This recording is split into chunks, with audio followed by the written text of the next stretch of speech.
good morning, everybody, and welcome back to Miss Phins. I am Miss Phins. Thank you so much for joining this morning. Really, really, really do appreciate it. Good morning, Canes, 1989. How you doing? Good morning, good morning. Welcome back, welcome back. Oh man, you already know we're gonna have a lot of fun today, like we always do, and we got a fun topic too. Good morning, Ems. How you doing? Hey, all I gotta say is, sir, good luck on fantasy because I'm pretty sure I'm gonna be beating you. Evan, welcome, welcome. Good morning, Miss Vince, everybody. Good morning, Abs. How you doing? Good morning, Evan. How you doing, sir? Welcome back to Miss Vince. Much appreciated. Listen, oh man, what a beautiful morning. We're gonna talk Tua. Yep, we're gonna talk Tua. I'm gonna give you guys my final stats prediction, what I expect from him.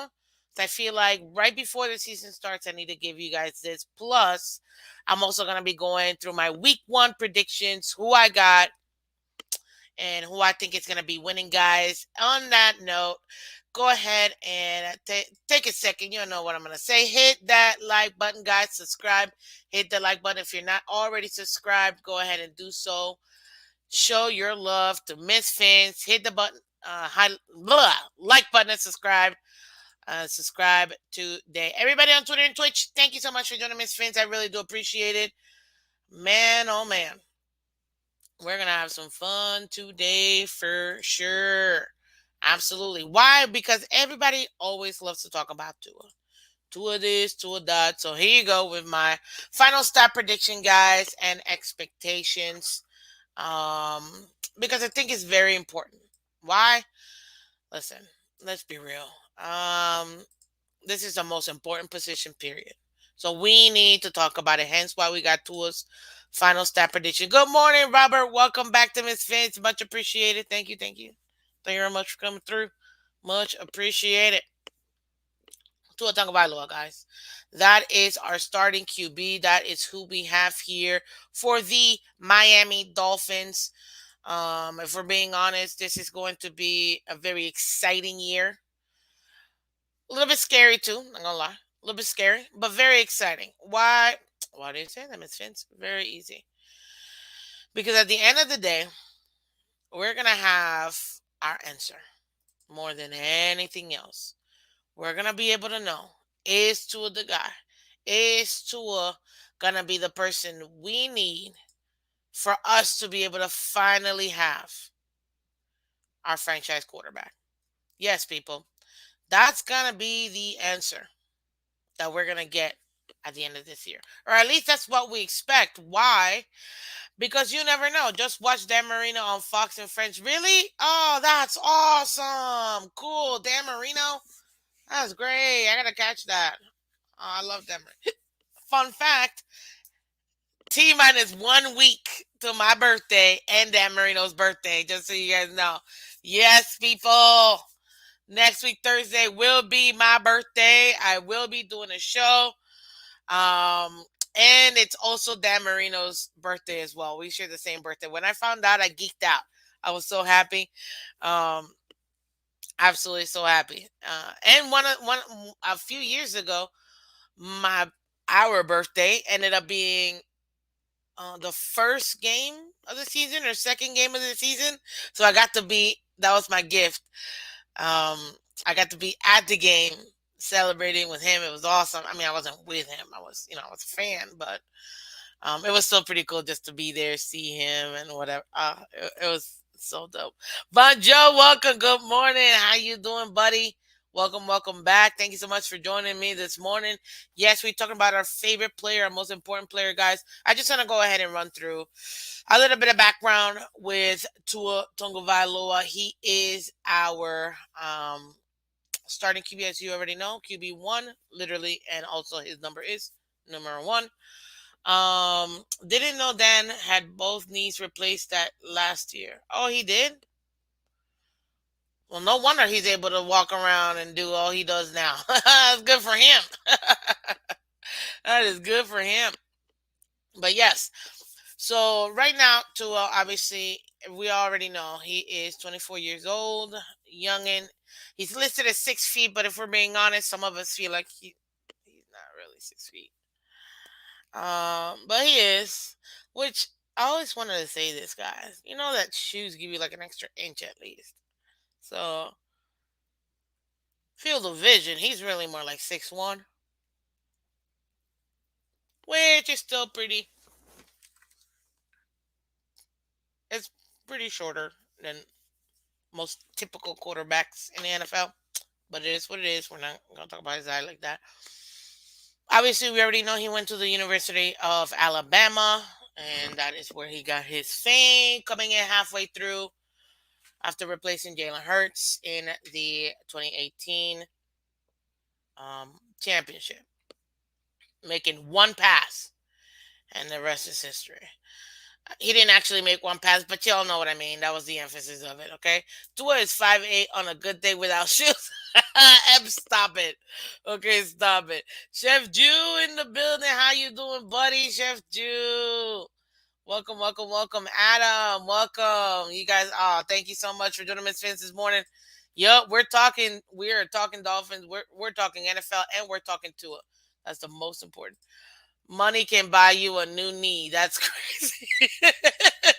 Yes, it can, man. Yes, it can. Which is the way you said it. Just the way I said it, reading it. That was funny. But yeah, so fast forward, he was there from 2017 to 2019. Fast forward 2020 draft. We already know what happened if you're a Miami Dolphin fans and you follow. But if you don't, this is why you have Miss Fins each and every morning, Monday through Friday. You see it right up here. Monday through Friday, 8 a.m. Eastern. Monday through Friday. And also my weeknight show, The After Hours, Miss Fins. That's going to be every Wednesday night, 8 p.m. on Wednesday nights. And guys, last night we had a draft. It was so much fun, so much smack talk. And I feel like truly I have one of the better sleeper teams. And while everybody else's team gets injured, mine's going to just scale through the championship, baby. Woo! I'm winning this money. That's all I got to say. Uh, but yes, guys, so always catch Miss Vince over here. Really do appreciate each and every one of you guys. Hit like, share. You already know what to do.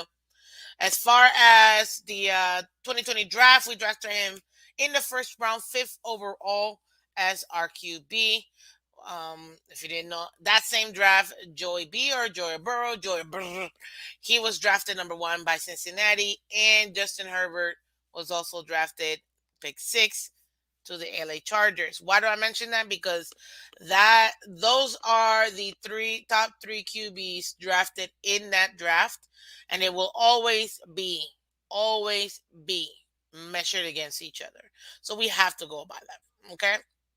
Now, I mean, people say that he didn't have stats, but he pretty much did. He won the championship in 2017, 2018, but it always starts like that. Halfway through the whatever. Um, he won offensive MVP. He got a Maxwell Award, Walter Camp Award, ACC Offensive Player of the Year in 2018, Consensus All-American in 2018, First Team All-ACC that same year, and Second Team in 2019. As far as his overall career stats in the NFL so far since he started, he's had 678 stats, passing attempts, 449 completions. His overall completion percentage 66.2. His touchdown to interception ratio is 27-15. Passing yards total so far in the 2 years he's played, he's had 4,467, as well as his passer rating. What a beautiful number, 88.8.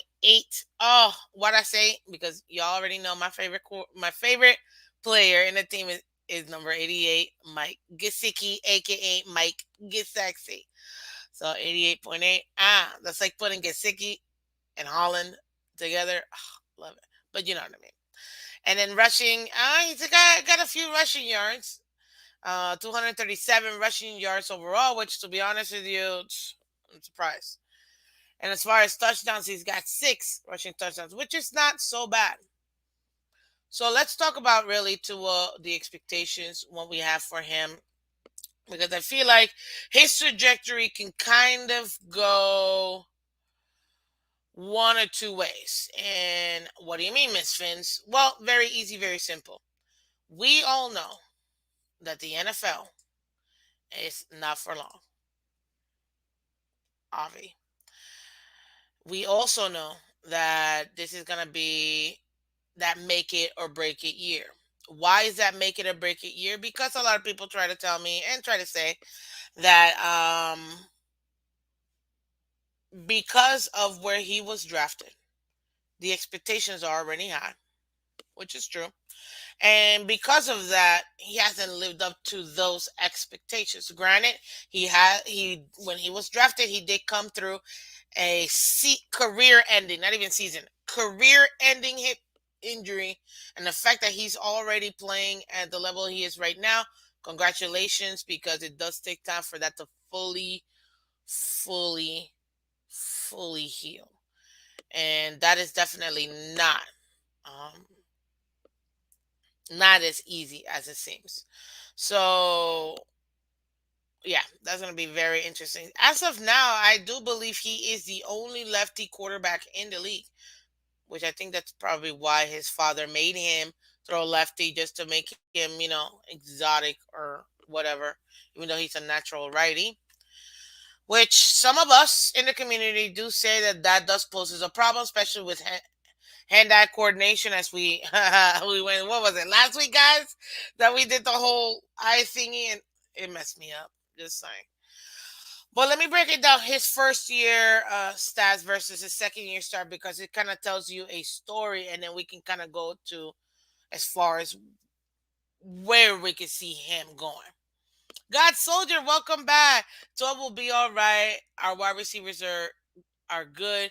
He might not look great, but he won't look bad enough to get pulled. He won't get bad enough to get pulled this year, as in benched, or bad enough to get pulled losing his job as a starter overall at the end of the season and still being part of the team next year. Those are two very different scenarios. We're going to talk about that in a second. But in 2020, when he first came in, he played a total of just 10 games, guys. He started 9 of them. In that time, he did go 6-3, which is good. It's winning time. Also, keep in mind, he's one of his starts. He was there for only two series, which is that Bills game, week 2, where he got super injured, and that really messed him up. As far as his overall, he did decent enough to be able to get what we needed out of him. Some people say that wins and losses are not a QB stat. It is a team stat. Okay, sure. But it gets used around all the time. Let's see here. Hey, there you go. At least you. Oh, y'all are awesome. Jeremiah, welcome, welcome. Good Thursday morning, Miss Phins. Hope you're having a great day. Another day closer to the Dolphins opener. Fins up, and let's go Dolphins. Yes, yes, yes. Level 2 new. Welcome back. We trade to a yeah. No, level 2 noobs. But we are talking to us final stat predictions and expectations. Why? Because we need to. Guys, do me a favor real quick. On your way in, hit that like button so we can go ahead and let other people know we are live. Okay? Let's make it happen. We got over 12 people here, only 7 likes. Let's make it happen. As far as the what do you call it? As far as Tua is pedestrian at best. Y'all are too much. Y'all are too much.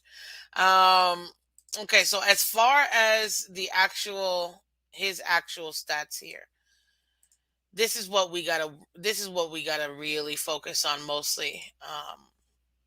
The fact that his completions, he played more between year 1, 2020, and year 2. So his numbers did go up, but they're all relative, because at the end of the day, he's still missed games. And because of that, yeah. Level 2 noob, you say he's going to have 12 yards, 6 touchdowns, 612 interceptions? Yeah, I'm not sure you got those stats right, but okay, we're gonna talk about it. Let's see here. So year one, what did we do? Tua wasn't too bad in his nine starts. He had 186 completions overall, 290 attempts, 64.1 completion percentage, which is not bad. As far as a QB special, remember, keep in mind that year he coming off that injury. He didn't play all the season. He also got injured during the season, so that also poses an issue as well. 1814 is the yards that he got, 11 touchdowns with 5 interceptions, which is not bad at all. His longest was 35 yards, and his yards per attempt were 6.3, and not so bad at all. Now, yards per game, he did average 181.4 yards with a QBR of 44.8 and a passer rating of 87.1. You know, those are numbers that you would get, I guess, typically from a player who, again, was injured. That's 2020. He's also going through that quarterback controversy because you had all the way up to week 6, we were 3-3 with Fitzpatrick. He was rolling through, but he was giving you wins. And if we're being honest, we had 2 wins stolen by refs. But we're neither here nor there. Did you see Ryan Tannehill was more accurate than Tua? Anywho, God Soldier, you say that he's gonna be 34 touchdowns, 3,400 yards, 12 interceptions. Okay, I see that. Good morning, Mark. Welcome. Good morning, Miss Phins. You and TD on at the same time this morning. Y'all know I'm here at 8 a.m. TD has his own channel, his own show. So, hey, this that's all I can say. So, support him. Hit the like button, share, subscribe. You already know he's awesome. So go ahead and do that. I've had my morning show all summer long. So, but we're all content creators and we're all here for each other, and you know, just support everybody. That's all I gotta say. Now, back to it, people. When Tua got pulled week 7 after the bye, when we had the bye week 7, so week 8 technically, it threw a lot of people off. But that was also COVID year. A lot of rules were implemented, and that was an issue. Because of that, it did do a rift in the locker room. Um, I mean, going 6-3 is not bad. I'm not gonna lie, but that was a defensive led team. It wasn't really the offense carrying them. G Will, welcome. Good morning. I think this is the first time I see you over here with Miss Phins. Well, welcome and thank you for joining this morning. If you could do me a favor, as you already know, hit that like button, subscribe, so that way we can get you more great content here. So that was 2020. Okay, injuries, benched, things like that. We gotta discuss that as well because that is an issue. As far as 2021, now this is a year where Tua was the starter. He was named the starter. This is his team. We already know that this was going to be his team no matter what. So that wasn't the issue. The issue with Tua is that at the end of the day, we were expecting him to be a little bit better than what he did. And we were also, yes, first time I support Dolphins family. Oh man, G Will, that's awesome. Thank you, thank you. Hey, keep doing it. Listen, we got a ton, and just so you know, sir, ma'am, I don't know. You can find Miss Finch each and every morning, Monday through Friday, as you can see up here, 8 a.m. Eastern, just like you did all summer long, all off season, bringing you great content each and every morning, Monday through Friday. Obviously, I took vacation, but you know what I mean. I'm human, so. And Wednesdays that too. I got my Wednesday night show at 8 p.m. So check it out. Oh, it's Sir. Okay. Hey, I don't assume. You know what I mean? If I don't get a clear name, I don't assume. But appreciate it. Appreciate it. Let's see here. Okay, it's level two. You say 243 yards, 47 and a half fumbles, one touchdown, 327 interceptions. I can't with you, level two noob. Now I know you're trolling. You're hilarious. G Will, you say he's gonna do 29 TDs, 3,900 yards, 9 interceptions. Okay. Which is kind of standard. Had he played all of last season, he would have averaged around 3,600 yards. With about 32 no, 27 touchdowns, if I'm not mistaken. 27, 28 touchdowns. That's what it would have ended had he played all of them. If you take the amount of yardage that he did, and it's a whole formula. But essentially, what he should have done had he played. So let's get to 2021 so you guys can understand what I mean by that. So right now, yes, everybody, welcome G Will, new to the family. I'm hoping you're subscribing, so I'm just gonna totally assume. But everybody say hello to G Will, first time, first time up here with Miss Phins. Give him a fins up. But look, 2021 guys. Um, this time he played 13 games, 12 of them. My apologies, I misspoke. Um, 2021 is when he got injured week 2 versus the Buffalo Bills. So he played 13 games, started 12. Okay. I just subscribed. Perfect. Perfect, G. Thank you so much. Um, so he sorry guys, give me a second. Just making sure I got this squared away like I want it. Yeah. So it was 2021. My apologies. Sometimes these years get a little, a little intense. So he got the 13 starts, 13 games he played, 12 starts. One of them, remember, he only had really 2 series because he got injured versus Buffalo Bill. He was out for 4 weeks. Anyways, within those games that he did play, he went 7-5. So he's a winner with a total of 13-8 so far in the last 2 years. Not so bad. He had 263 completions out of 388 attempts. His completion percentage was 67.8.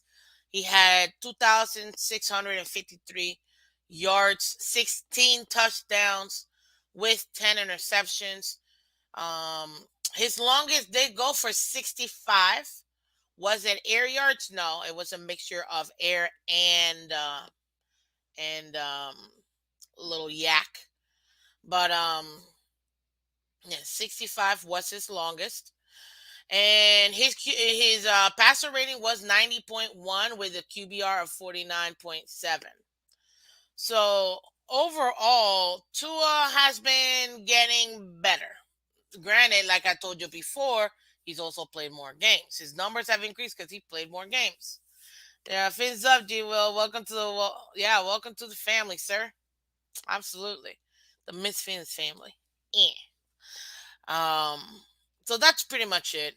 Now he did have in his career so far 2 comebacks and 4 game-winning drives. You know what I mean? And that's a good thing because you want to see that progression. You know what I mean? That's what you want to go ahead and see. Now, this is the thing, and this is why I say what I say, and you'll see what I mean when I say this. When it comes to Tua, it's kind of like 2 roads. Is he gonna have a year 3 Josh Allen, which like I would absolutely take because we know what happened to Josh Allen when he got Diggs. Their defense was good, like we have our defense. He got a number 1 receiver that absolutely phenomenal. That came off of one of his biggest seasons the year before, having that Minnesota Miracle. And once he went over there, he just blew up, Josh Allen. Or he could have a Jared Goff type season, or maybe 3rd-year season, or maybe even um excuse me, or maybe even Baker Mayfield, if you will. So those those differences in seasons, that is where it's gonna be a little bit scary. And what do you mean by that, Miss Finn? It's very easy, because if you take a look at Josh Allen's third year, which ironically enough was Tua Tagovailoa's first year, rookie year, which was 2020, he played all 17 games, started 16. He had a total of 396 completions as that passing. Um, I'm not gonna say any extra words, but as far as his passing, as a Buffalo Bills QB, you already know this. His attempts, out of 572 attempts, completion percentage was 69.2. So you already know he was a high level. That same year in 2020, which was his year three, and to compare it, the year two, he had 3,089 yards. Year three, he went, having those changes like I mentioned, to 45, over 4,500 yards, so 45, 44. 4,544. So that type of jump, that 1,500 yard jump, is phenomenal. Now, also keep in mind that is a true jump, because Josh Allen actually played all 17 games. Well, he played 16 games. He started all 16 games. Um, and I forgot, yeah, because 2021 was the first year of that. So, taking into consideration 2021, that he had the 17 game season, I'm not talking about that. I'm talking about his year three jump. So 16 games in year two, 16 games in year three. He went from 3,089 yards all the way up to 4,500 yards, 45, 44. That jump, that leap, that is the type of leap that we want. Good morning, where the mounds. What's up? How you doing? Praise up for Tua. Absolutely. And listen, we're breaking down Tua because this is important. These are the expectations, and I'm gonna give you the two different trajectories of where Tua can be if he takes advantage. Good morning, Michelle. You know my girl. How you doing? Good luck at work. Um, it's gonna be a lot of fun. So right now, go ahead and take a look at that. Um, well, take a look at me in this case. Guys, remember, keep hitting that like button. Let everybody know that we are live today, okay? Um, yeah, everything went up that year, that third year. He went from 20 touchdowns and 9 interceptions to 37 touchdowns and 10 interceptions. What is that? I mean,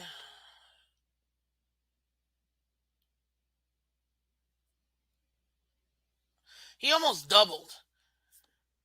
He almost doubled his touchdowns with getting one extra interception in the same amount of games, which is that's the type of production that we want from Tua in that year three. That I'm not saying that's his ceiling for Tua. That is, a goal of what we want. That type of jump is what we would want. And mind you, I mean, even his longest is consistent between year two and year three. Josh Allen's long was 53 yards hit in year. That was year two. In year three was 55. So you're seeing that progression there each and every year, and that is what makes it. That's essentially what tells you what you want to see from your young QB making that particular jump.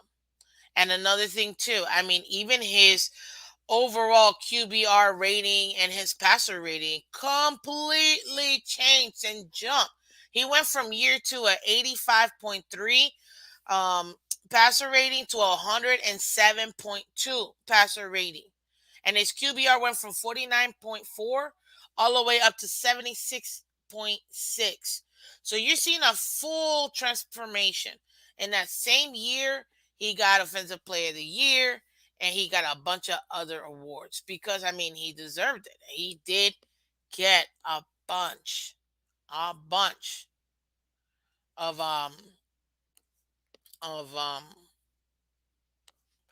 honestly, he just improved.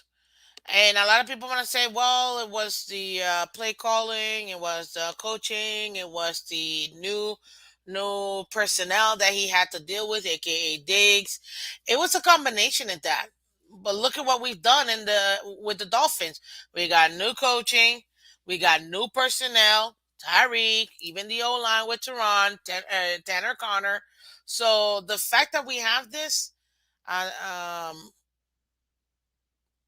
it's kind of similar, if you will, when it comes to what we want out of Tua.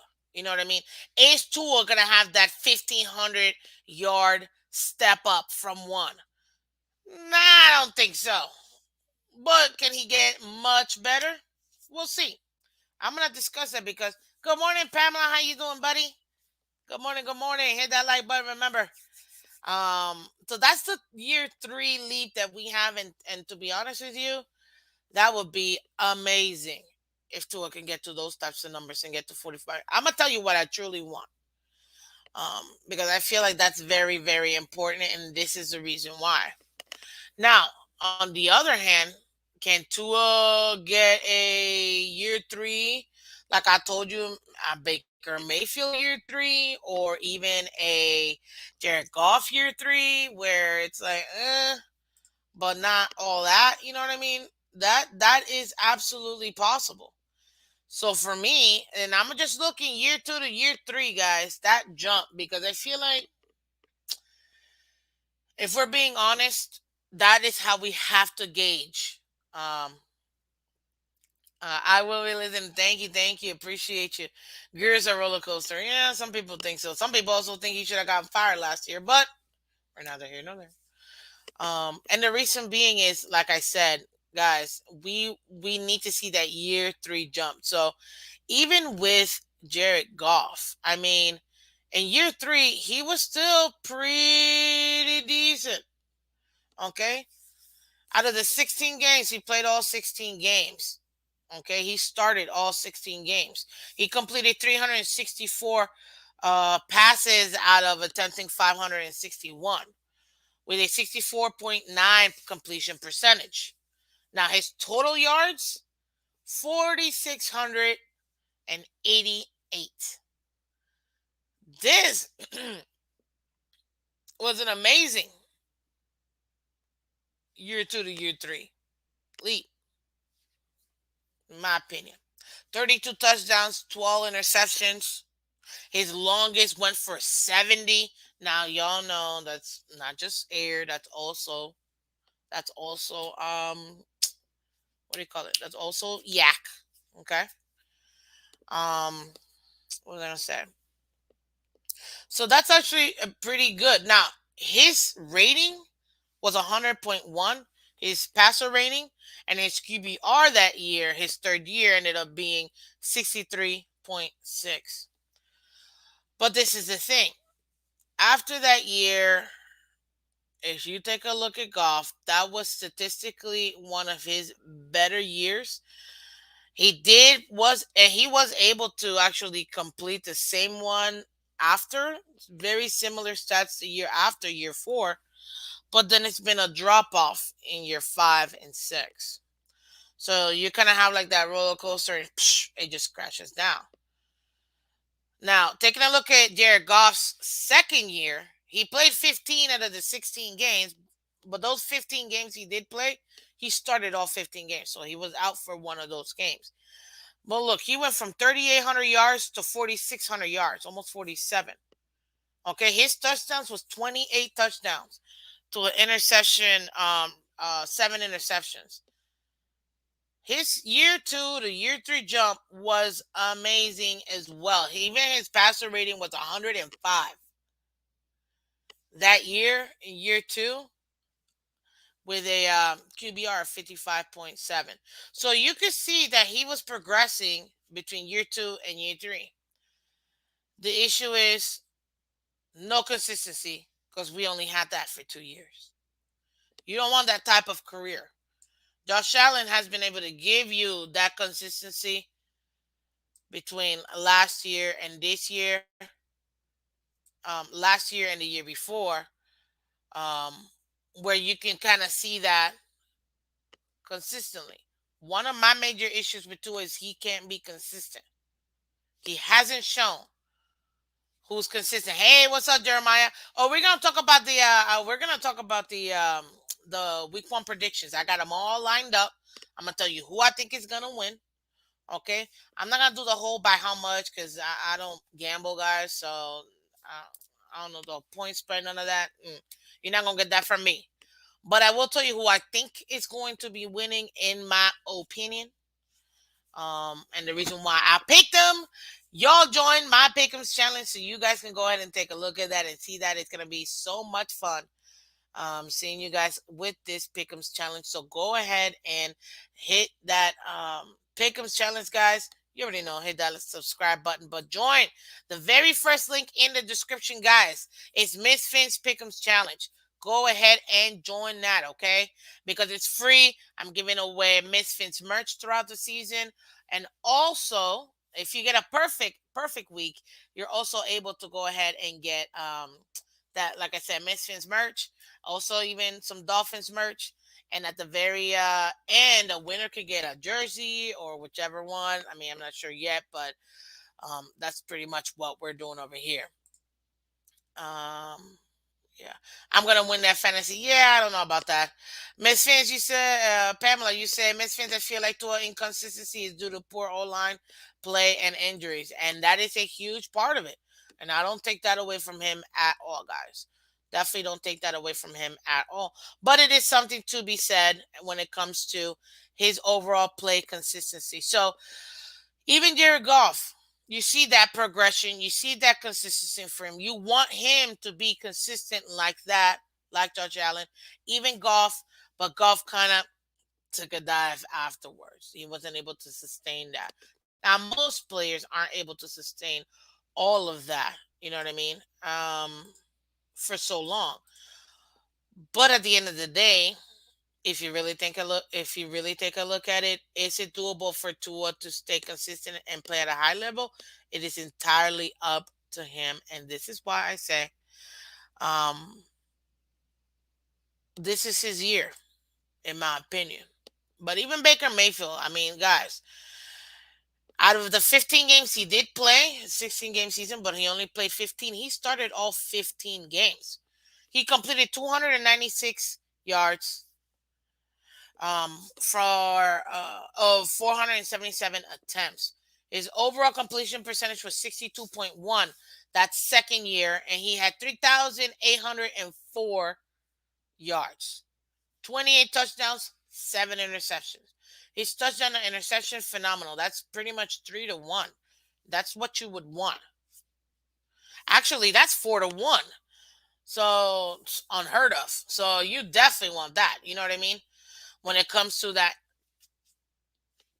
interception, touchdown to interception ratio. I believe Tua is better than Goff. A lot of people do.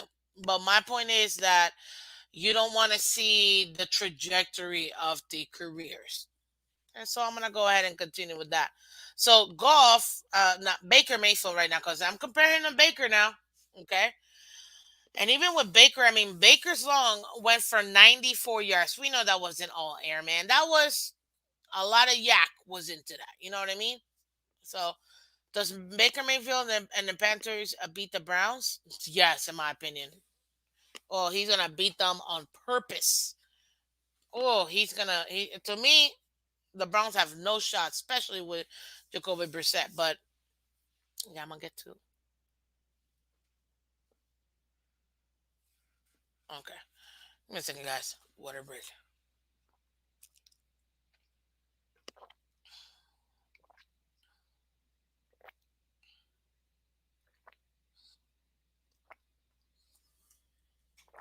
Thank you so much for that. You know, when you talk a lot, your voice. Well, guys, he had 100.5 passer rating that second year in his career with 55.7 QBR. Solid numbers. Being his second year as a QB. Year three, he played 16 games, so he got that extra game. So we do have to take that into consideration. But overall, he still completed 364 passes out of 561. His completion percentage 64.5.9. Um, so he attempted more, but he also way, way completed more. And the percentage, you kind of get to see it there. He went from 3,800 yards to 4,600 yards, 4,688 yards that year three. 32 touchdowns, 12 interceptions. So he increased the touchdowns naturally most of the time. The interceptions will go ahead and come up as well. As long as that year was 70, well, we already know that includes Yak too. And his overall passer rating was 101.6, and his QBR was 63.6. So, what am I saying here? Uh, Nikki Smokes gave my fantasy team 9.7. Just saying, bro, Epps, stop, okay? You're getting creamed by my fans, and you're gonna see that I'm coming for everybody's soul in this fantasy league. Telling you, my team's that sleeper team. That slow and steady. That's all I gotta say. Slow and steady. And kept for life, sir. Guess what? Week one, I got you. I got you. Okay. So what? Why am I talking about Baker? Why am I talking about Jared Goff? Why am I talking about Josh Allen? It's extremely important because it's two very different types of careers. You got Josh Allen, who is a franchise quarterback in his team, being consistent, playing at a high level. You got Jared Goff, and you got Baker Mayfield. Both of them played several years with their team and got traded. Okay, so let's see here. I'm real scared of James Cook. All y'all losing to me. I'm not even in the league. Level 2 news. Stop it. Stop it. Word of mouth will surprise y'all. I drafted the league's leading rusher in Sanders. Dude, Sanders? Okay, sure. You know what? Okay, word of mouth. Sure. But that's the trajectory that we have here. Golf and Baker Mayfield have both showed you flashes. Unfortunately, they haven't been able to sustain that peak of where they are. Unlike them, Josh Allen has been able to. He did dip this past year, from his year three. So his stats did go down a little tiny bit. Excuse me. But overall, Josh Allen is a franchise quarterback. And you can see in his type of plays, not just in the air, also on the ground, with the different things he's able to do. Okay? So it just really depends on where is Tua's. He's in a fork in the road right now. Where's his career gonna be? Is he gonna take that Baker career, or is he gonna take that Josh Allen step? Okay. Now let's get back to Tua because, guys, if we're being honest, I think Tua's gonna be right in between. Is that a good thing or is that a bad thing, Miss Fins? Well, a great question. You know what I mean? What do I mean by that? Right in between is I don't think that Tua is going to get to the level of Josh Allen, in my opinion. Overall, no. Two different types of quarterbacks, first of all. And second, um, I really do feel that this is going to be Tua's most challenging year. He's going to have to do things that he hasn't been asked before. Now, mind you, okay, I'm not even it's not like I'm saying that he's going to be doing trigonometry out here. You know what I mean? He's not.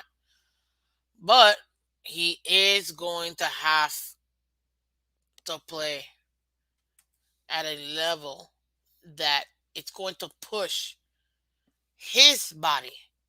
And because of that, I'm not entirely sure. Now he's looking crisper. His body's looking like he's able to do it. Now, as far as his overall stats, look, let's talk about last year because this is the Jared Goff Bakerish type of stuff that I mean by this. Last year in the last 2 months, Tua went one touchdown, four picks, 50, and he had a 57.3 passer rating with a 53 point percentage completion. That's pretty bad. It was the team who actually made it happen. It was the team that carried Tua at the very end. Did he do his job? We got the wins, but when it mattered the most, blame it on rain. We couldn't get that win. We didn't get in, and we still couldn't do it back to back years. That darn week 17. And with that, he needs to get over that.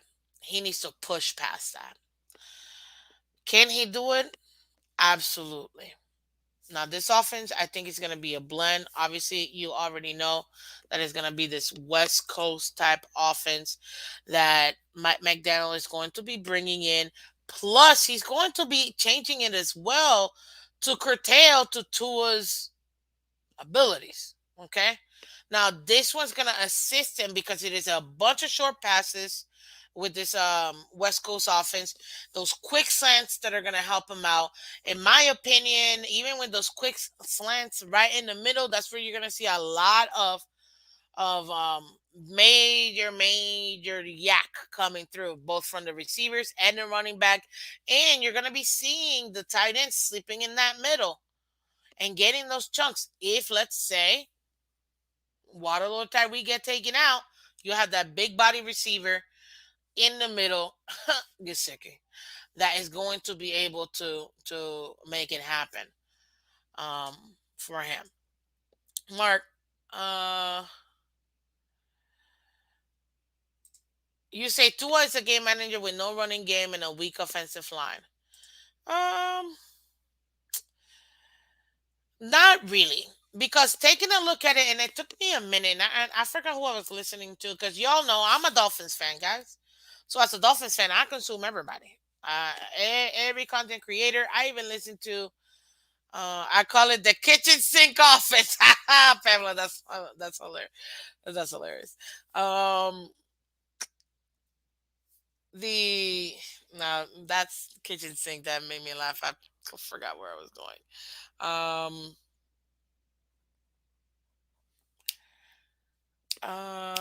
No, it was your comment that triggered it. So to a game manager, no running. Oh, weak offensive line. I could see how and why they wanted Tanner Connor because Tanner Connor is more physical than Dieter. Dieter obviously is our backup in case of injury, so I could see why they would want him to even make that offensive line as effective as possible with the players that we have. Also, keep in mind we have 5 offensive line coaches that were brought in to unlock this offensive line. So I think they really did come in thinking that they need that solid, strong center to be able to shift the line properly or even pull a guy if need be, whatever they want to be able to do with that offensive line. Tanner Connor allows them to do that. A lot of people have said, which I too agree, Liam Eichenberg as a guard is better than a tackle. His physical traits would allow him to be a better guard than tackle. So I expect him to be better. And as far as the team itself, when you have that offensive line, you throw on Armstead, Liam, Connor, then you got Robert Hunt, who's solid, and then you got Austin Jackson in the right.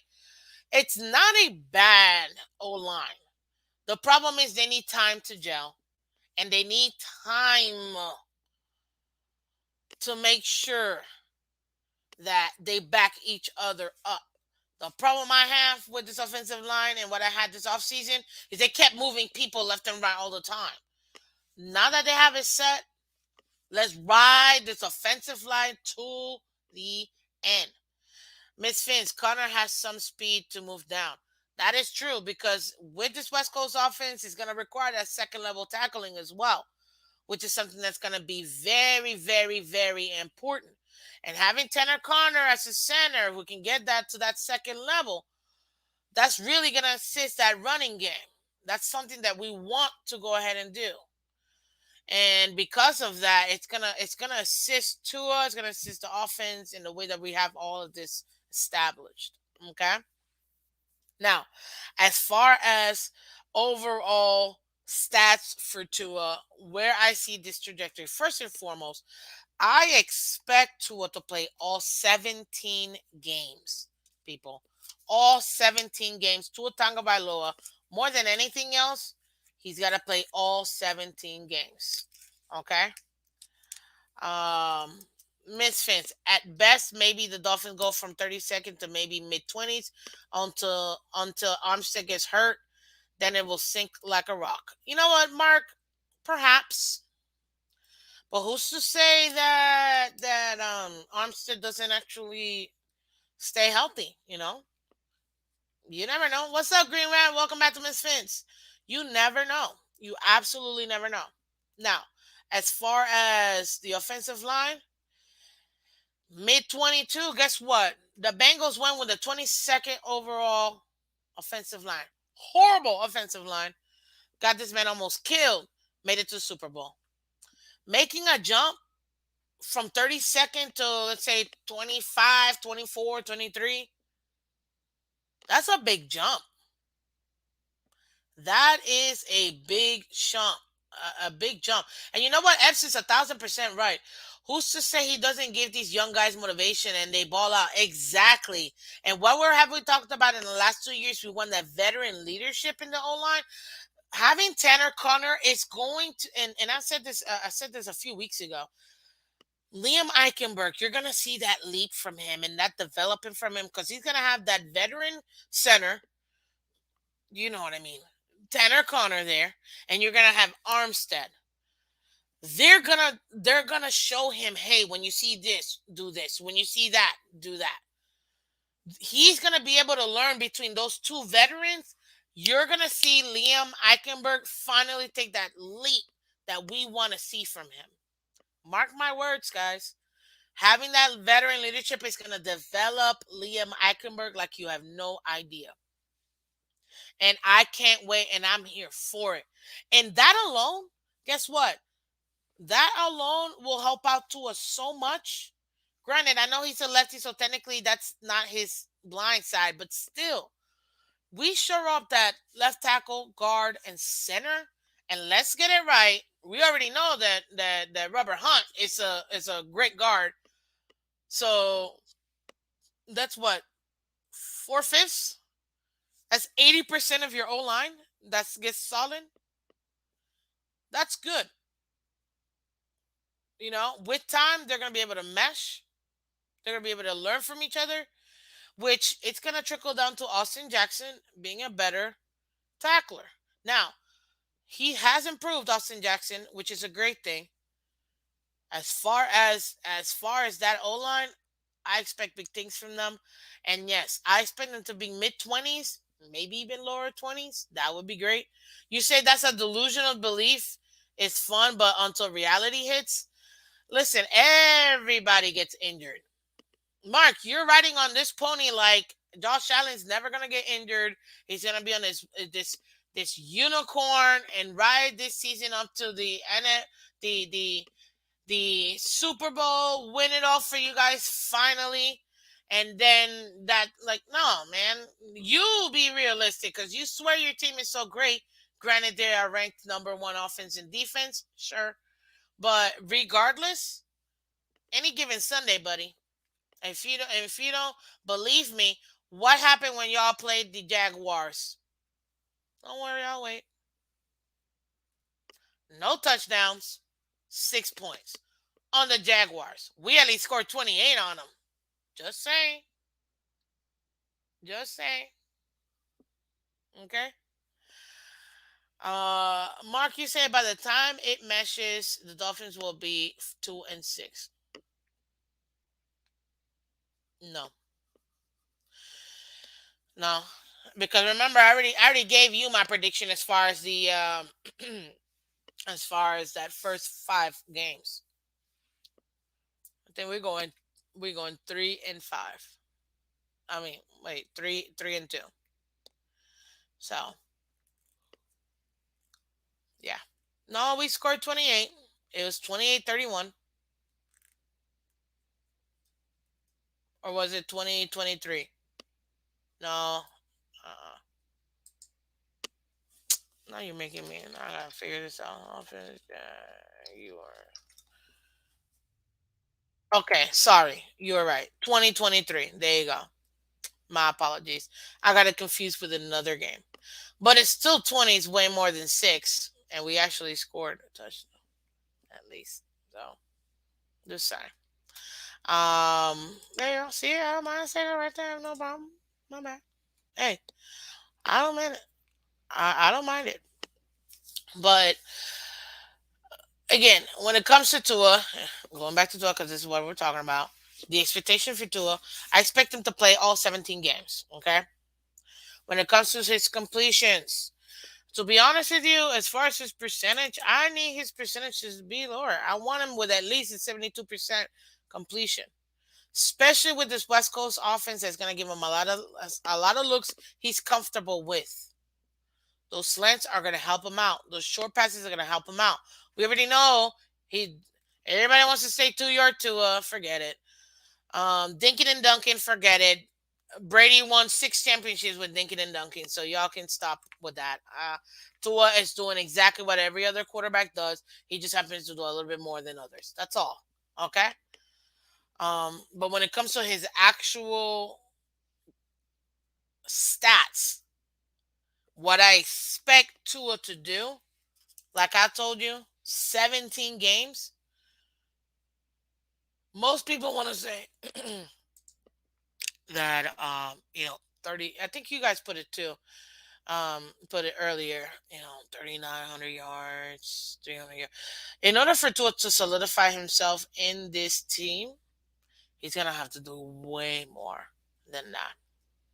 So much so that it might even be probably a very tall order for him to get. Now, one thing that he has is that if most of his yards come from Yak, then he's gonna eat all day because we got the fastest team in the league between our running backs and our wide receivers. And don't get it twisted, people. Even get sick is fast. Okay, he's just giant. That's all. So he looks so. But yeah, we have a fast team that's gonna help out too. And with that being said, as far as his overall attempts, we already know we want to be a run heavy type team. That is what Mike McDaniel's strength is, which naturally will get the passing attempts down. That is the assumption of everybody. I think it's going to be a little bit more balanced. We depended a lot on the passing game last year because we had no running game, except towards the end. Um, however, um,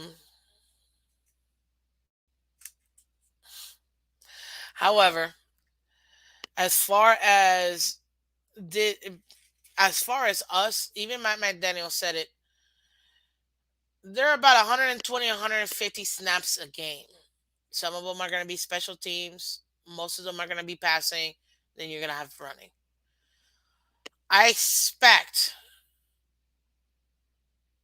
this year, because he's going to be playing all 17 years, Tua goes ahead and averages. Now, he was averaging, remember, guys, as far as last year, man, I'm only going to go last year because in reality, that first year, his rookie year, honestly, guys, it was neither here nor there, to be honest with you. Now, him averaging, what was it? 204 yards. That's what he averaged a game. He only played 12 games. So if we go by that 200, well, technically 204.1 yards. If we go by that, and we multiply that by 17 games, then that's going to be 3,469 yards. Let's say 3470 because I don't like percentages like that. So that's 3470. That's him simply playing all 17 games last year. Okay? That's his minimum. And that is not good enough. For Tua to ball out, what is it that we said that Josh Allen did? He did 1,500 yards more between year two and year three. Man, even Baker Mayfield hit 1,200 yards between year two and year three, and so did Goff. So I'm not expecting him out here getting 4,970 yards if we add the 1,500 yards. But if we go ahead and give him an extra 1,200 yards, even that's 4,670 yards for the season. That to me is the ceiling for Tua Tagovailoa. Divide that by those 17 games, that's an extra 74. That's an extra 70 yards. I don't see him doing an extra 70 yards if it's going to be mostly running, okay? Hence why I say it's the ceiling. But can Tua get an extra 30 yards? Is that possible? 30, 31 yards? I think so. Especially with, I mean, it's not asking for much for him to do an extra 30 yards. And when we do that, we get 3,995. That's only an extra 30 yards. That shouldn't be a problem at all, especially with all the yak he's going to be doing. Maybe his attempts are going to be lower, but the yardage should be coming more. Realistically speaking, he needs to be around that 4,300 yards if he wants to make a statement. Because right in there, that's only 830 more yards. 830 more yards. That's it. You're telling me Tyreek can get him that? Mm? I think Gesicki alone can get him that extra 830. If we go 1,200 with Tyreek, 1,100 with Waddle, that's 2,300. Give me another 800, that's 3,100. Give it an extra 1,000 from the other receivers. Now, granted, this is him playing on 17 games. And Mark, to your point, yes, to your point, Tua has been injured. That is a real concern. But that's what we have to deal with. He's got to make sure he protects his body. And obviously, I don't think Austin Jackson is as bad as Jesse Davis. Jesse Davis is just atrocious at this point. Like, I mean, it's just really, really bad. Absolutely, really bad. So in this case, that will be an extra 50 yards. So if we get an extra 50 yards from him a game, it'll get him to that around 4,250, 4,300. That is my expectations, guys, for Tua Tagovailoa. To take that 204 and make it 230, 235, 240, that's what I'm expecting him.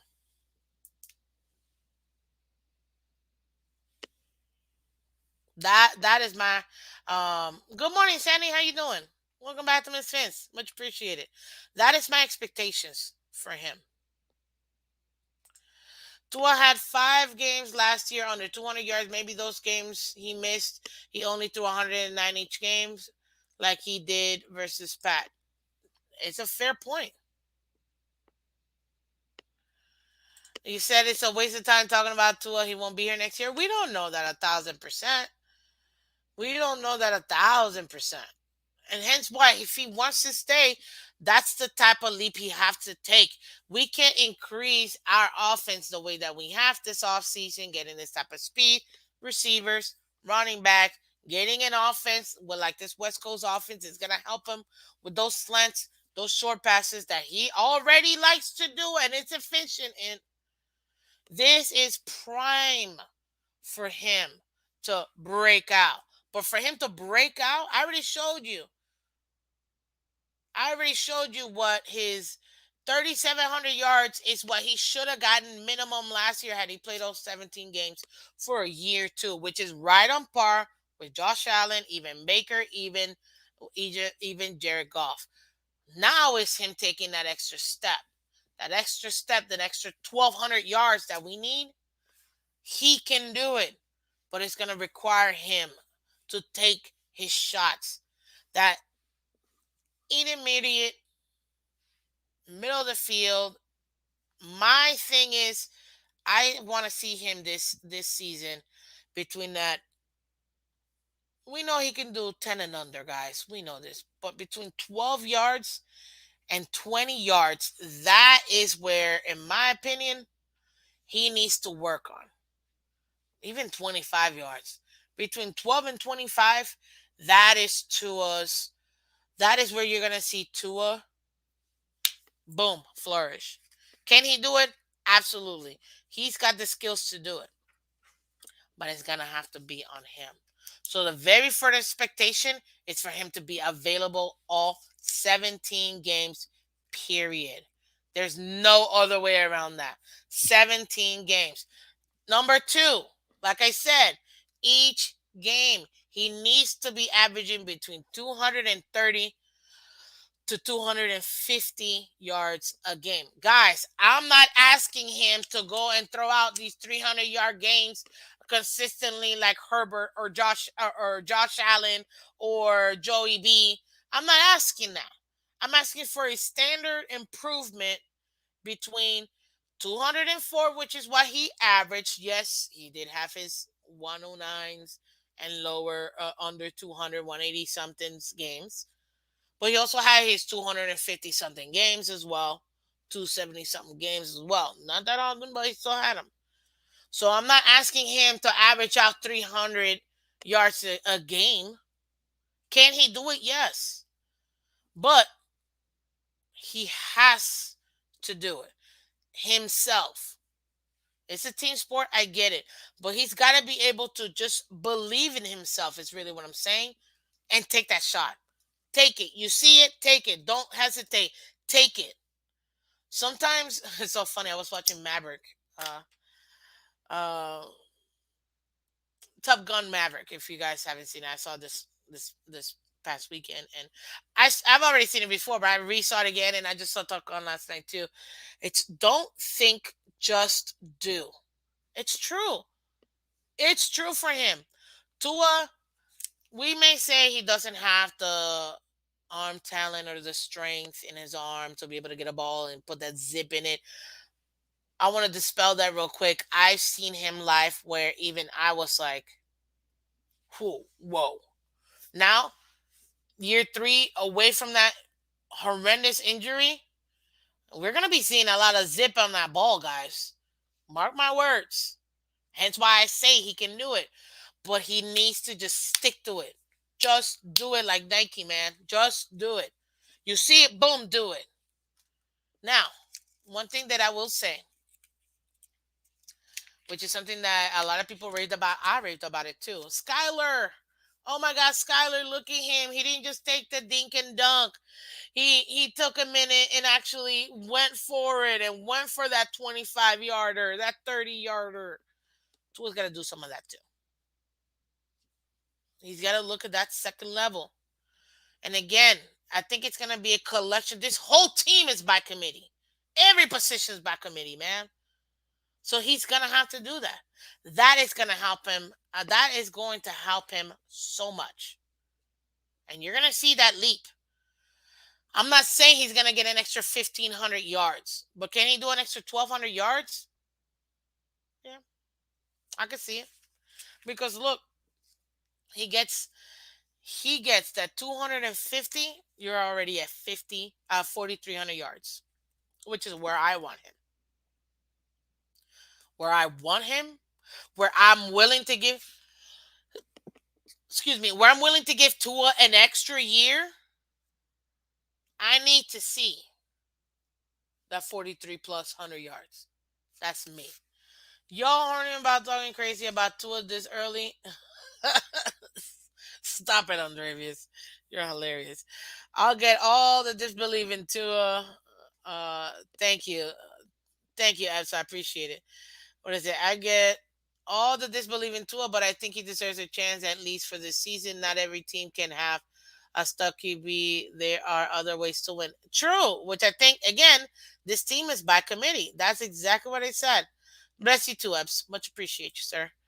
Um, must appreciate it. Um, so yeah, that's all I'm saying.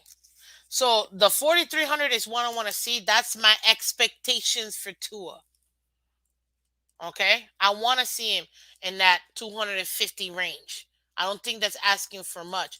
But even if he were to do 235 a game, look at where that puts him. They're just at 4,000 yards. You see what I mean? Can he do that? 235? Absolutely.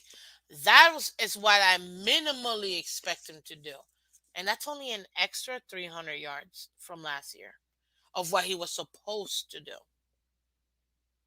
My floor for him, 235 a game. Average, people. My ceiling that I think he's going to do, around 250. Average. That's my expectations.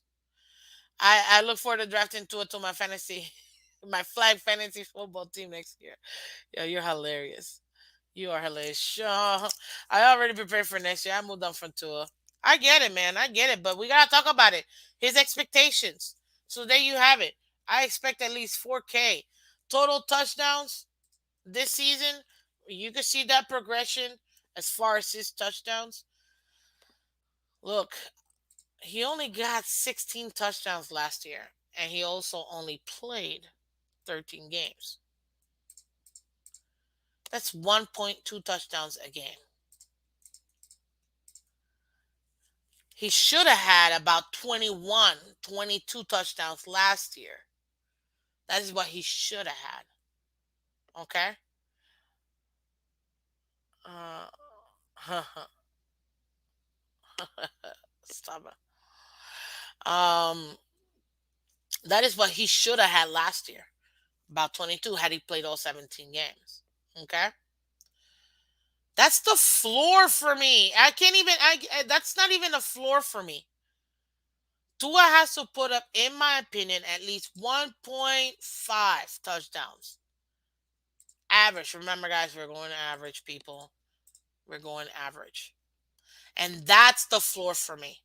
1.5 touchdowns only gets him 26 touchdowns a year. That's not going to cut it for me. Now, if he rushes for another four, I'll take it. Now, the 230 yards, he gives me 230, 235 yards a game, puts up an extra 20 yards on the floor, gives me an extra 400, and totally he's at 4,400 between air and land. I'll take that all day, every day. All day, every day. 4,400 plus total yards, I'll take it all day, every day. He gives me 3 or 4 rushing touchdowns on top of his 26. Put him at 30, I'll take it all day, every day. What I would want, obviously, 2 touchdowns gets him at 34 for the season. Do I see Tua doing that?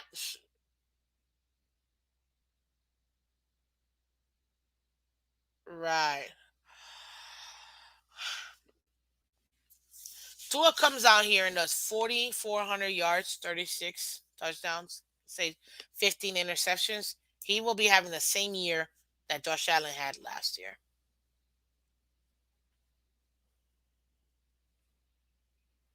Those are the types of numbers there. 32 touchdowns. So that's a what? One, even if I give him 1.8 times 17, that's 30 touchdowns, 31 touchdowns. So my expectations for Tua is to get the 4,000 yard mark minimum. And I'm talking about air. An extra 400. If he can do 400 divided by 17, now you're looking out here. It's just 24 yards a game. That puts him at that 4,400 range. I'll take it. That is what I mean. That's a complete showing of Tua. I'm not saying he's got to take these chunk plays or put his body at risk. We already know he's injury prone. We get this, or prone to injury, and that's definitely, but it's definitely doable for him, in my opinion. Get a play, if it's If the C parts, bro, do it. Do it. Get you your 12 yards. Get you 8 in the next in another play. That puts you what, 18? Take another one for 6. Boom, that puts you there.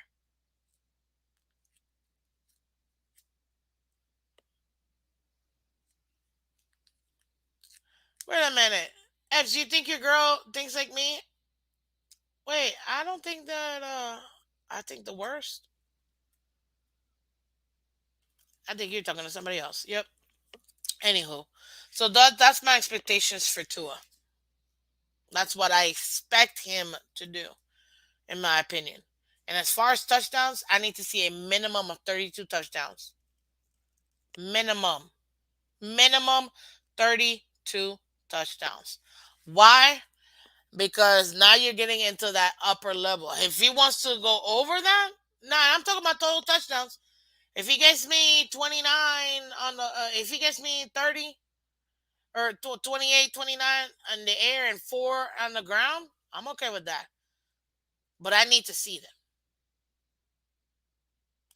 Enjoy the beautiful moment. Anything can happen anytime, anywhere. You won't be able to control what things happen. That oh yeah, you're talking to Pam. Okay.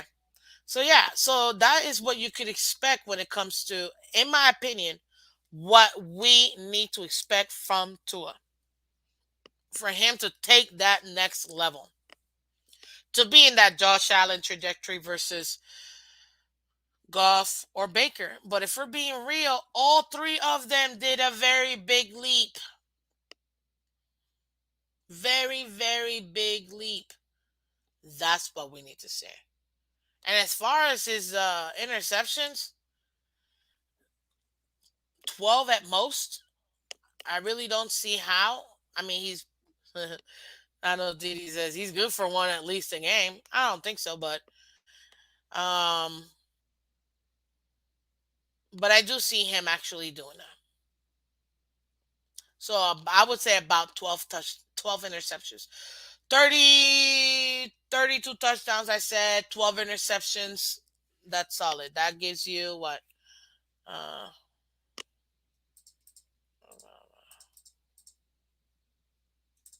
I think I did that wrong. Yeah, that's decent, huh? That's almost 3-1. It's 2.5-1. I'm good with that. I'm good with that. That would definitely be something that we want. So I want to see, because I'm gonna record all of this, and then we're gonna grade to at the end of the year and see exactly where he is going to end up being, because that's very, very, very important. Now, Tua also did, and like I told you already, his completion percentage has gone up. Obviously, he's played more. So you want to continue to see that completion percentage. I want to see him. He's 64 first year, 67 next year. I want to see that jump, especially with this type of offense. I want him, if he can get to that 69, 70%, 72% completion, that's what I want. I think the ceiling might be 72% completion, but realistically speaking, he'll probably end up being around 70. So what I want is at minimum 70% completion percentage. That is my expectation. That is my expectations for him. And as far as his QBR, to be honest, that's all about him. So that's essentially what I have here with Tua. Playing number one, playing all 17 games. Number two, getting 4,000 yards in the air, which it only comes out to 230, 235 yards a game, which will be what, 30 more yards a game. I think that we can make that 30 more yards for him. It doesn't matter if it's a screen or a short pass or curl, whatever, or quick slant. It don't even matter. As long as we get the extra 30 yards a game from Tua, because he averaged 204 last year. He gets to 235, 234. He'll be right at that 4,000 mark in the air. And if he gets about 20, 23 and a half yards, 24 yards a game, 25 yards a game on the ground. That's going to give him an extra 400-ish plus yards. That's my expectation for him, bringing him as a total to around 4,400 yards. But Miss Fins, that's so much more than what he did last year because he only did 2,600 yards. You can expect him to get an extra 2,000 yards. Hold on, guys. He only played 13 games last year. What did I say? Had he actually played all 17 games, averaging that 204 yards, guys, he would have actually made 3,400 yards. Actually, 3,468 to be precisely. So he would have been last year 3,500 yards, if you will. Okay? And with those playing all 17 games, with those 3,500 yards, asking him to do an extra 1,000, I think it's not that much. It is not that, and realistically, it's more like, yeah, it's an extra 1,000, an extra 1,000. That's all we're asking. With an extra 1,000 yards, that's only 59 yards more a game. That's all it is. 59 yards a game through the air and through the sea. That is what I see from him. 32 touchdowns minimum. As we said, he only got 16 last year, but had he played the whole season, he would have had 24, is what I said. Yeah. Oh, 20, sorry. 21.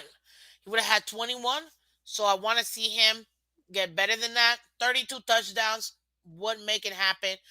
32 touchdowns, it's not that much of a difference between what he would have had with 21, 22 touchdowns. It's an extra 10 touchdowns. It doesn't matter if it's by air or by sea. But those 32 touchdowns each game is still going to average 1.8 for him. 1.88, which is weird, but we're going by averages, obviously. So, yes.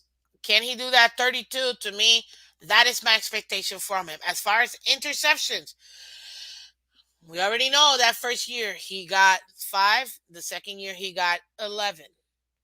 I expect him to get more than that, but not by much. I actually only expect him to do 2 more interceptions. Why? Because that 2-to-1 ratio is what you're looking for with a QB. Do you always get that? No. But can he do it? Yes, because he's very good at protecting the ball. One thing he does need to work on, which is one of the major things I criticized him last year, was learn how to get rid of that ball. Don't do what Teddy did.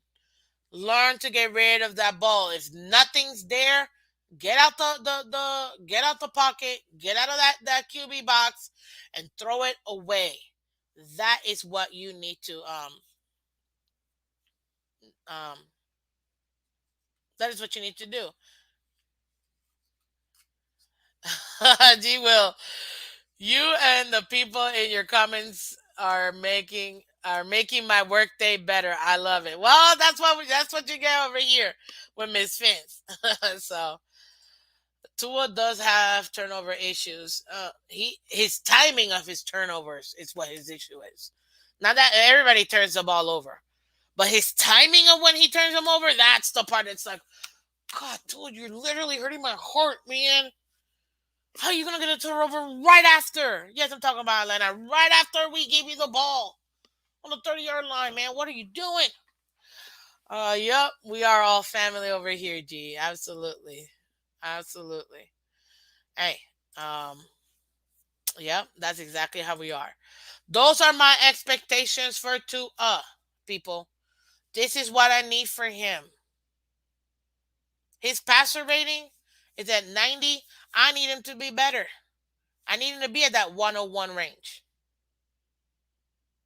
This is pushing Tua to where we believe Tua can get. And I'm for it. I'm here it. Those are the numbers for me that will get me to get him. Let's get his 5th-year option. Even for trade purposes, it'll still be good. And let's go ahead and see what we got in him in year 4. I'm okay with that. Those are my expectations for him. Meaning he better protect his body because all 17 games, I better not see Teddy. Skyler is for next year. We already know this. I don't even think he's gonna dress. He's just there to look pretty so that no one else takes him because he's our future backup quarterback. We're gonna develop Skyler for that. If we can get and replicate Matt Moore that we had forever, who is till this day is my favorite backup quarterback of all time. Plus, he wore my favorite number, number 8. Yes, that's what we have for him. He might even be more than that with Skyler. We don't know. But he's for 2023. There is no QB controversy. Teddy Bridgewater is here simply for veteran um, purposes, for the playoffs, for experience. That's it. He better not come on this field at all because I expect Tua to be here. Unless we're dropping a 50 burger. We're 50-3. Teddy better not see that field whatsoever this entire season. That's all I gotta say. Okay? Those are the numbers that I have here for Tua that I want. Let me know, guys. Do you agree with my numbers? I'm gonna make a poll. Y'all know I love my polls.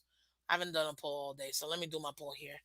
Do you agree with my numbers? What is it? 17 games. 4K yards, well, plus yards, 32 TDs, 12 INTs. Oh, wait, 70%. What is it called? Completion percentage. There you go. There you go. Answer it for me, guys. Answer for me. Let me know. Do y'all agree with my numbers? Because this is what I feel Tua's going to have to be in order for us to give him a shot for next year. This is where I would feel and this is where I truly believe he can take his game. We are set up to be able to do this. We are set up to be able to complete this with him. He's got to take that lead. And there you have it, folks. That's the way the cookie crumbles. No, I'm not done, people. We're still doing a week 1 predictions, baby. That was Tua's final stat prediction and expectations. Now we get to talk about the week 1 predictions, NFL 2021. Why? People, week 1 starts today. And guess what happens a week from now? My birthday, baby. Yes. Next, what's up, JM? How you doing? Good morning, Miss Phins. Good morning, everybody in the chat. Yes, sir. How you doing? We get into this week 1 prediction. I can't wait. I can't wait. Football's back, baby. Football. You know, I'm gonna give it to you guys. Why? Because y'all know I loves me some football. I loves me some football. And this is all I want to hear for the next 6 months of my life. I say that's all I want to hear. Right now. I'm going to show you. Right now. All I want to hear, baby. You'll see exactly what I mean. You'll know exactly what I mean. Okay. But I'm going to give it to you in a second. Guys. Uh, hey, answer the what do you call it? That question. I really am curious to see if y'all agree with my take on my Tua expectations because I think that is definitely doable. So just saying. But guys, as y'all already know,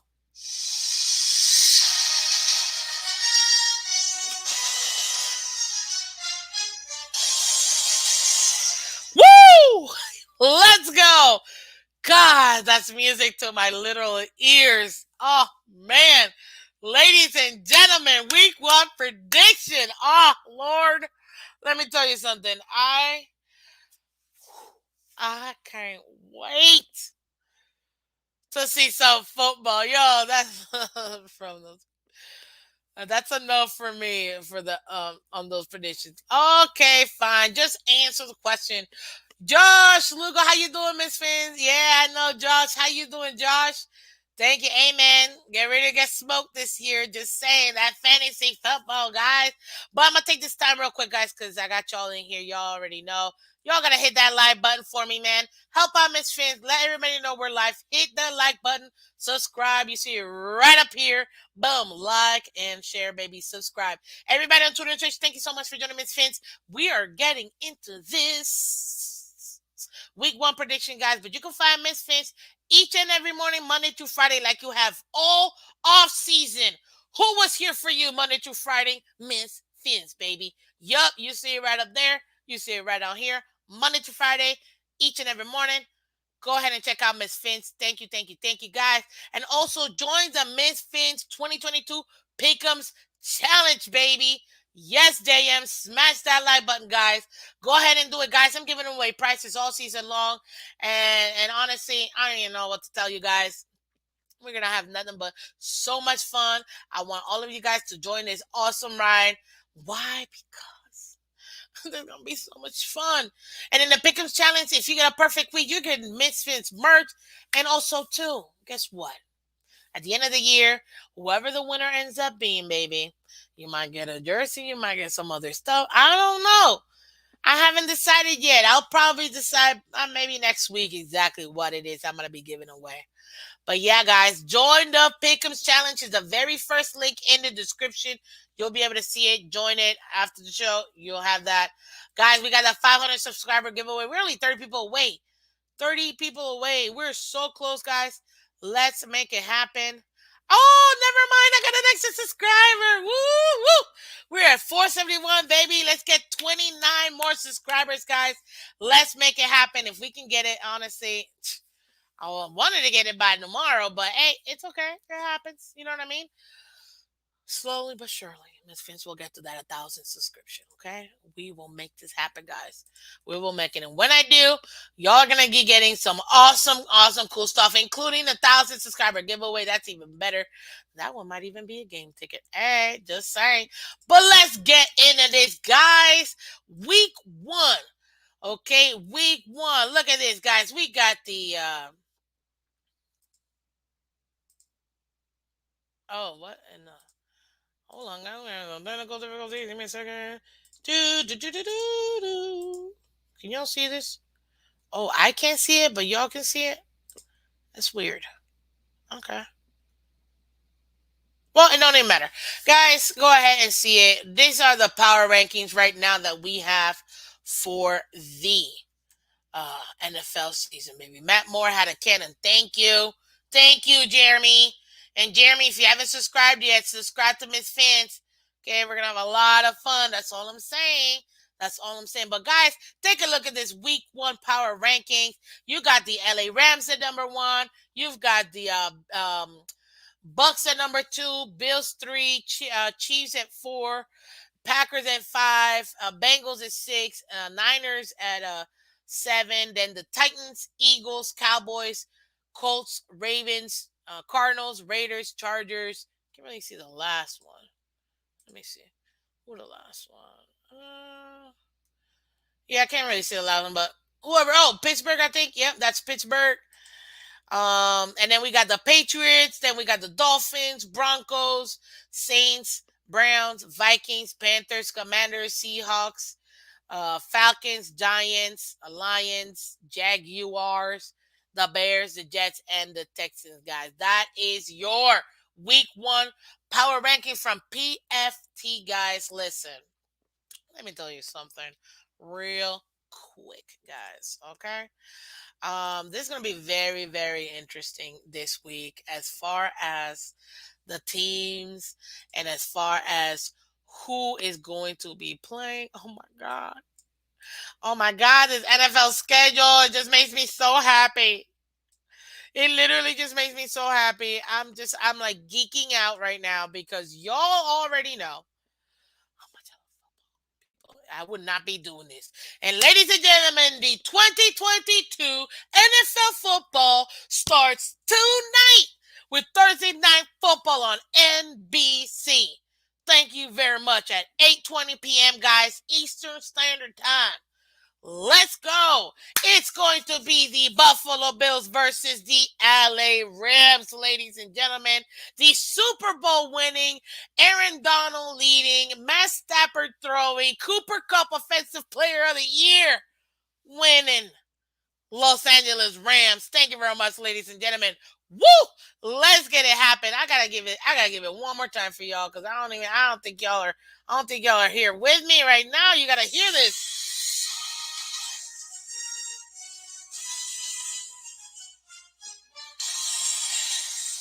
Woo! Let's go, baby. Football time. That's what I'm talking about. Yes, yes, yes, yes, yes. Week 1, guys. Oh man, this one's a doozy. This very first game, guys, what can I say? This very first game is going to be hilarious to me because you're going to have the super diehards like, no, the Bills are number one in everything. They're number one even, number one offense, number one special teams, number one everything. Right? And then you're going to have these Super Bowl winning champs and be like, nah, nah, nah, nah, nah, giving them a tumbo, no look. Nope. You're not coming to my house and trying to beat me. Which, by the way, guys, the NFL, they knew exactly what they did with this one. Everybody wanted Bills and Rams, but we all know what happened. Bengals ended up winning and getting to the Super Bowl, okay? Excuse me. Yo, St. Louis Rams are one of my favorite teams. Marshall Falk, my man. Kurt Warner, yeah. My team. Love that team. Growing up, love that team. So, yes. But guys, listen. This is the shoulda, coulda, woulda, but didn't happen Super Bowl, okay? That's what this is. They knew what they were doing. They knew they wanted to start it off. It's like we end the year last year with the Super Bowl Bengals and Rams. Rams win it.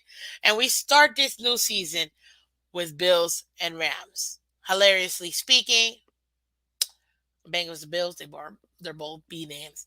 But if you take a look at it, guys, this is what everybody predicted the Super Bowl to be. So it just makes it even funnier, in my opinion. Okay? So this is your supposed one. I'm torn because I personally feel like the Bills, that revenge game, I think the Bills are going to win this game. I don't want them to win it. I really don't want the Bills to win this game. To me, I want the Bills to lose every single game. Get out of here. But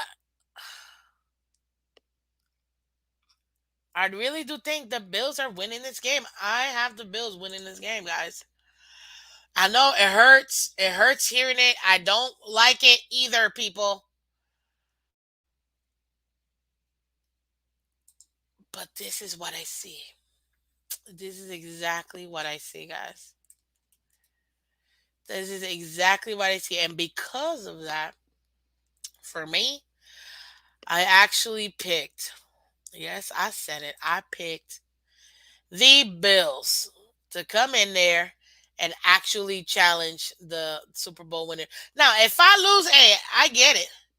But 66% of people also agree with me. So it's not like I'm going against the grain. It's kind of funny how. Oh, no biggie. It's kind of funny how the Super Bowl winning champs are underdogs in their own building, but it is what it is. That's what you get in the NFL. Okay? So yeah, so that's gonna be week 1.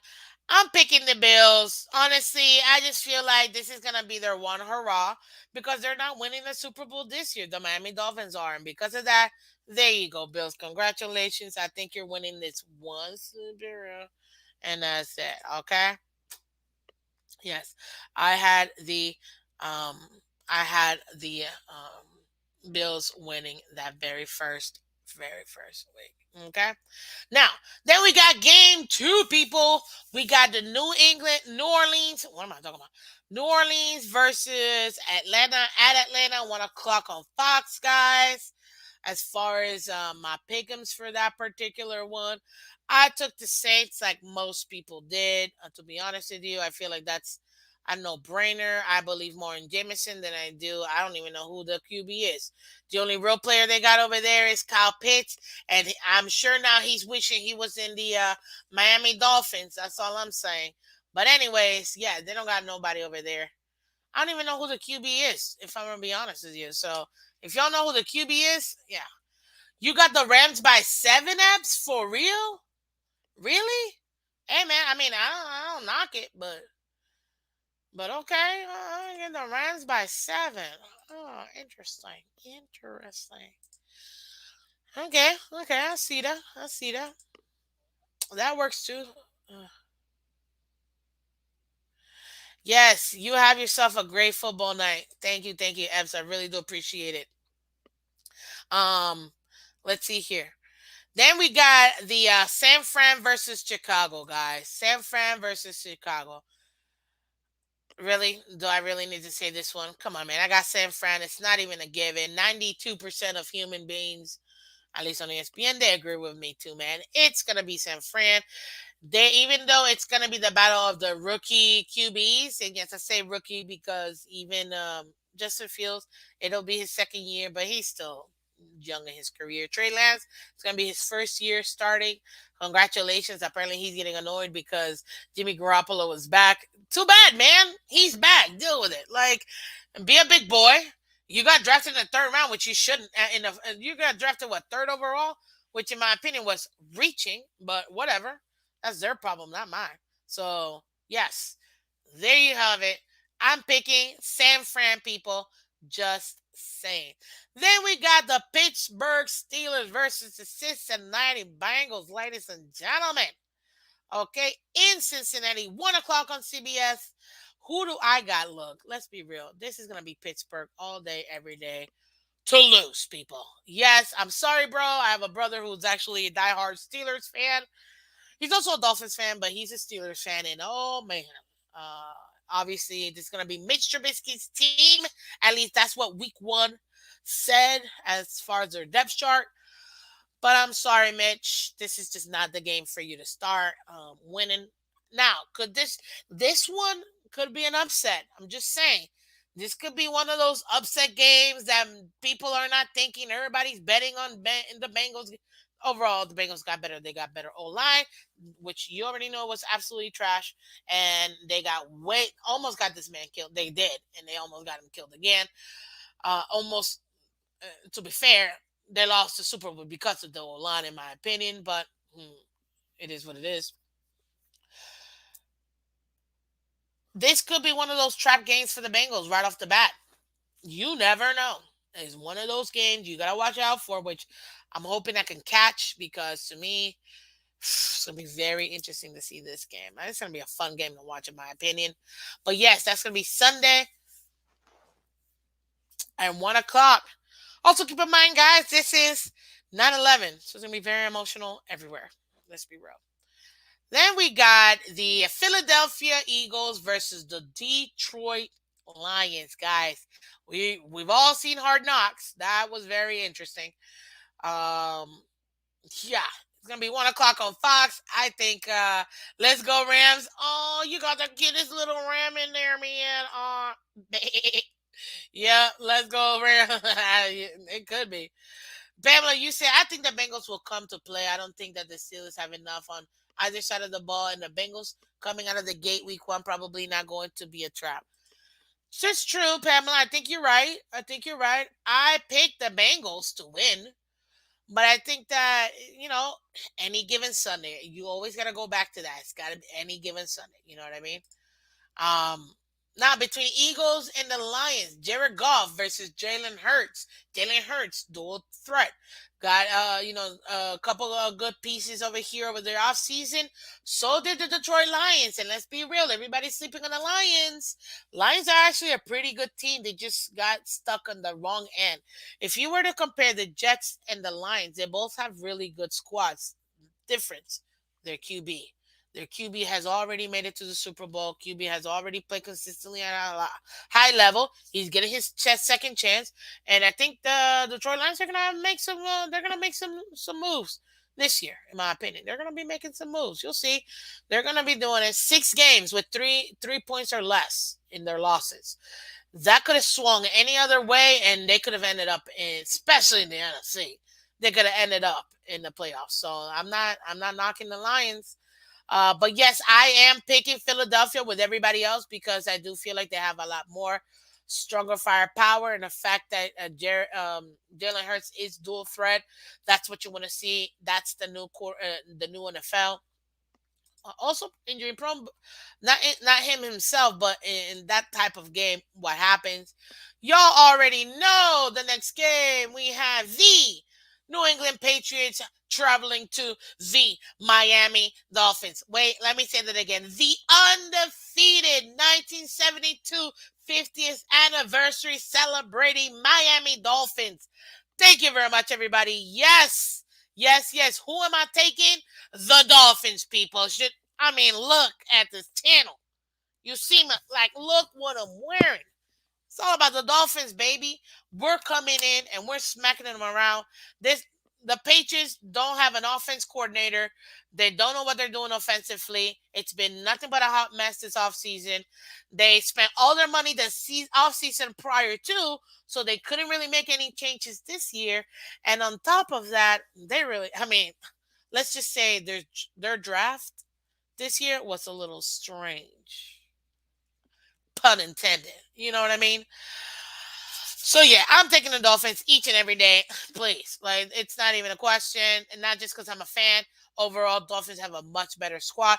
Now, with that being said, I will say this: they still have Bill Belichick, proven head coach, Super Bowl winning head coach, cheating head coach. You can insert whatever you want in that underline right there. Um, but no, this is Tua going 4-0, baby, versus the Patriots. I'm calling it right now. I'm calling it right now. And you know what? Even my record prediction for this game, I'm giving you guys tomorrow. Yes, baby. Ooh, you saw how? Ooh, that cliffhanger. Tomorrow, guys, I'm giving you my prediction. Why? Because I'm gonna give you the stats prediction and score prediction, guys. It's gonna be a lot of fun tomorrow to discuss the preview of the game tomorrow. So come tomorrow morning, 8 a.m. We're doing our game preview like we do each and every Friday. Prior to the game, unless the game is like Thursday. Like, we do have a Thursday night game, so right? We got a Thursday night game, in my opinion. Yeah, I think we do. Yes, we do. So yeah, unless it's like not on a Sunday, all game previews will be on Friday. You already know this. It's what we did all off season. You know what I mean? Belly cheat. There you go, Pamela. Tell them exactly. Belly cheat. Miami Dolphins all day, every day. Yup. Exactly, Jeremiah. Exactly, Jeremy. We're sweeping the Patriots again, baby. Let's go. That's what I'm talking about. Then after that, we got Baltimore versus the New Jersey Jets. New England Jets. They just should call themselves New Jersey Jets. Leave the Giants as New York Giants, but the New Jersey Jets makes a lot more sense, in my opinion. Just saying. Just saying. They're already playing there. Just saying. But yeah, guys, as far as this one, who did I take? Um, okay. Well, this one was a little bit difficult for me. And by difficult, I mean not difficult at all, guys. I'm taking Ravens all day, every day, just like the rest of the human beings alive on Earth. Unless you're a diehard Jets fan and you're part of the 3% that actually believe you guys can win. Good luck, guys. But I doubt it. That's an L for you guys. And I predicted that already when I did my AFC record prediction, guys. I did that yesterday. Go ahead and check that out. We also did the draft last night. That was a lot of fun. Go ahead and check that out as well. And then we got here, yeah, Ravens all day winning this one, so it's not even a question. Then we got the Jaguars versus the Commandos. Yes, I said the Commandos. That will end up being their name, hence why I said that was an awful name pick, but it is what it is. At 1 p.m. on Fox, guys, Jaguars versus Commandos. This is going to be very tricky, guys. Very tricky. So let me tell you exactly right. 68% of people pick the Commanders. I'm going against the grain, guys. I'm picking the Jaguars. Yep. I am picking the Jaguars. I think this is gonna be they are the underdogs. I'm picking it. I'm picking the Jaguars. Why am I picking the Jaguars? You say two reasons. One, I love Doug Peterson, who I actually wanted as a head coach. So we didn't get him. I think he's a solid and the right person that they needed in their team. And I think Trevor Noah is taking a huge step this year. The fact that he's been playing pro style since his rookie year really helped him to develop. Obviously, played horrible, but definitely helped him to develop. I expect him to get even better with that, and they got a couple other pieces too in this team that it's going to help them in that offense and also in that defense too. So I'm picking the Jaguars. I'm going against the grain, guys. Yes, yes, yes. I'm picking the Jaguars. I said it. Then we got the Cleveland Browns, guys, and we got the Carolina Panthers. Right now we got no Deshaun Watson. I feel like if Deshaun was here, that would have been like an automatic 99% to the Cleveland Browns. However, I'm going with everybody else. Baker Mayfield's revenge. He is coming back. He is going to take it to their throats, people. Mark my words. He's going to take it to their throats. So this is going to be very interesting. But I'm picking Carolina in this one. Then we got the Colts versus the Houston Texans. Is it really a question? They're rebuilding clearly. So yeah, I'm taking Colts. They just picked up Matt Ryan, phenomenal, consistent, um, phenomenal, consistent quarterback. So I'm picking him. They got Jonathan Taylor. Need I say more? They got great backups as well in that team. Um, yeah, I mean Colts all day, every day. It's not even a question.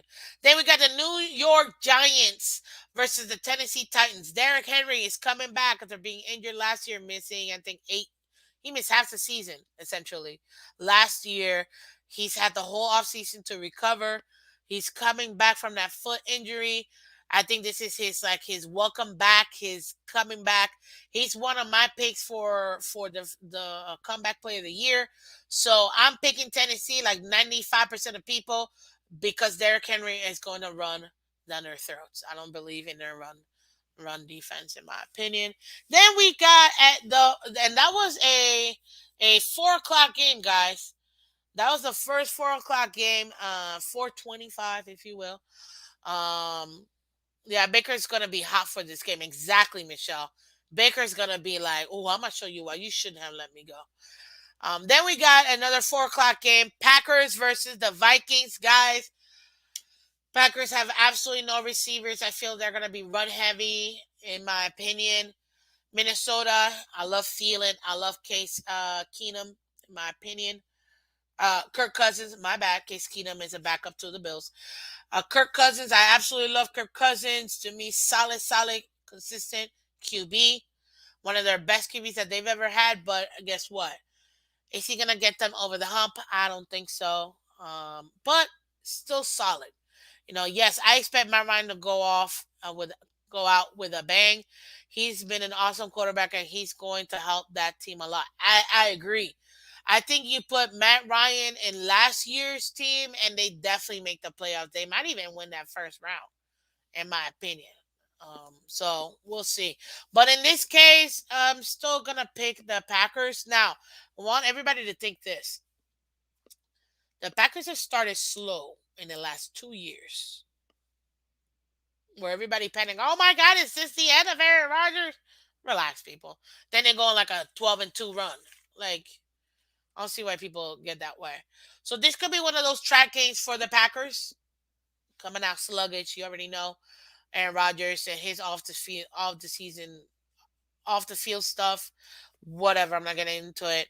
But this could be that track game for them. I wouldn't be surprised if the Vikings take it. I'm still taking the Packers, but I would not be surprised if the Vikings take it. Then we got another 4 o'clock game on Sunday. The Chiefs travel to the Cardinals. Kyler Murray versus Pat Mahomes. Zach Ertz versus Travis Kelsey. They just picked up Juju over there. They picked up Clyde Edwards-Alaire. They picked up a few other pieces after losing Tyreek. This is going to be their prove it game, in my opinion. Yes, we're going to prove that we can win without Tyreek. So I'm picking the Chiefs for that reason. I do feel like their team is just, they have similar type quality of players. However, they're just slightly better, in my opinion. Slightly better than what they have over there. And the Cardinals plus D Hop is not playing. That's one of their major stuff. Now, I think JJ Watt is going to be a beast this year. He's got something to prove, being that he's his later part of his career, and he wants to show that he's still an effective defensive player. So I definitely, but I'm still picking the Chiefs with that one. Then we got another 4 o'clock game. It's going to be Raiders versus the LA Rams. LA Chargers. Very interesting, guys. This is at the Chargers. Um, why? Because they just picked, we already know they got Josh Jacobs over there with the Raiders. They got Devontae Adams that they picked up. I love Derek Carr as a QB. Can he get you to the promised land? I don't think so, but I do love him. Always loved him. And they also have Darren Waller, who I personally think now that he won't be double teamed because he's got weapons in his team, you're going to see Darren Waller also take off this season, just like I see Gesicki taking off as well. That's going to be a very exciting team. And on top of that, because of everything I just mentioned, is the reason why I picked the Raiders to be an upset here. Yes, I'm going against the grain with this one too. Crazy. Chargers first game back. They got Joey B. They got Khalil Mack. They got an insane defense. To me, I know that the Bills have the number one ranked defense, but I would have to put the Chargers defense top five so far this season. Obviously, we got to see them play together, but in my opinion, top five. I'm calling for an upset in that game for the Chiefs to lose to the Cardinals. Really, Pam? Oh, that's gonna be interesting. That would be an interesting upset because you know what I mean. That whole narrative with the you lost Tyreek, you can't hack it. You know that's gonna be played. But I'm calling the offset of this one. Let's be real. I think the changes that the Chargers made versus the changes the Raiders made is gonna make more of an impact, and I should be picking the Chargers, but I'm feeling like being a little wild, and I'm gonna pick the Raiders with this one. I don't. Again, this one I have no faith. To me, in my other Pick'ems league, my confidence is nil, like nil. You know, nothing. But that is my upset here. Then we got the Sunday night game.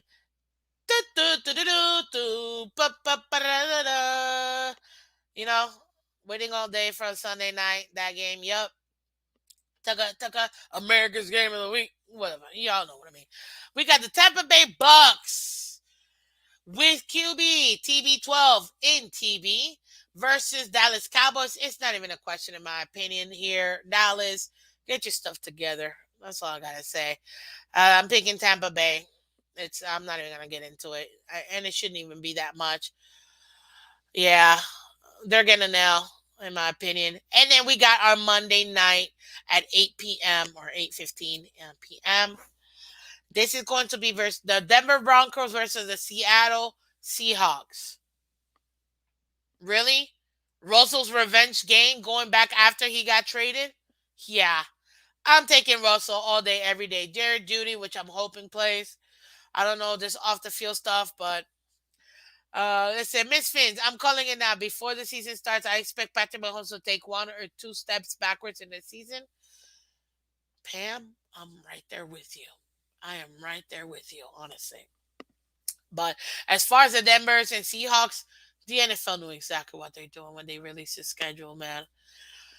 Yes, I'm picking Denver all day, every day. As far as by how much total score, points scored in this game, I pick 54 as a tiebreak. Oh, because I'm in a Pick'ems Challenge League. You know, the Misfits Pick'ems Challenge League, guys. Like I tell y'all, join. Yes, I'm thinking it's going to be 54 total points. What I mean by that is going to be like a 20, 23, 28, 20. What is that? I think I had it at 27. Hold on. Oh, oh wow. Yeah. I actually had it at no, then I had it I got this wrong. Sorry. 35. Hold on. Yeah. Okay. I had it like 32 to 21. That's where I thought the points were gonna be. 32 to 21.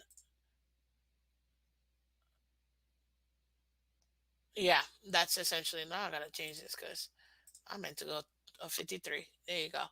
So yeah, so that's essentially it. And that's your week 1 prediction, guys, that I have here for you guys. Man, that was so much fun. Honestly, I gotta get to works, but listen, you got my prediction, guys. Good luck to everybody in the Pick'ems Challenge. I'm coming for you. Everybody, week 1 in the Fantasy League, I'm coming for you too.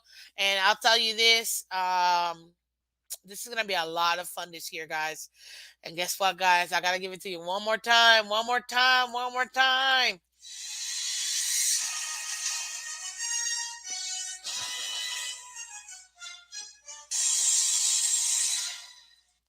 Yep, I had you. You already know I had to give it to you guys. You already know I had to give it to you guys. But yes, guys, thank you so much for joining Miss Fans again. This is Miss Fans. I am Miss Fans. Do me a favor on your way out, guys. Hit that like button. Hit the like button. We gave you 2 things today. Very, very detailed. Final Tua stats, prediction, and expectations. We also talked about week 1 predictions in the NFL. Man, this has been so much fun. Absolutely so much fun today. Hit that like button and subscribe to Miss Phins. Guys, we're only 29 people away from 500 subscriber. You can catch Miss Phins each and every morning, Monday to Friday, 8 a.m. Eastern. So you see up here, you see down here. Go ahead and like and share. Everybody on Twitter and Twitch, thank you so much for joining Miss Phins this morning. I really do appreciate it. You guys are literally the best. And also check out Miss Phins Pick'ems Challenge. It's the very first link in the description, guys. Join. It's absolutely free. All you gotta do is pick your teams each week, and we're gonna have this each and every week. Why, guys? Because I want to go ahead and give you this information, who I think is gonna be winning this week in each and every week, guys. Let's go ahead. We got that 500 subscriber giveaway and 1,000 subscriber giveaway. So, guys, let's make it happen. Thank you, everybody, for joining Miss Phins. My God, amazing. Oh, thank you so much. Great stuff, Miss Phins. Have a wonderful rest of your day. I appreciate you, Jeremiah. You're awesome. Thank you for everybody for joining Miss Phins. And again, as per usual, as per always, you already know what I'm going to say, okay? Thank you. Like and subscribe. You guys make it happen for me. Thank you. I really do appreciate it, guys. Take care. Guess what? It's football, baby. Let's go. Woo! Yes. Take care, you guys.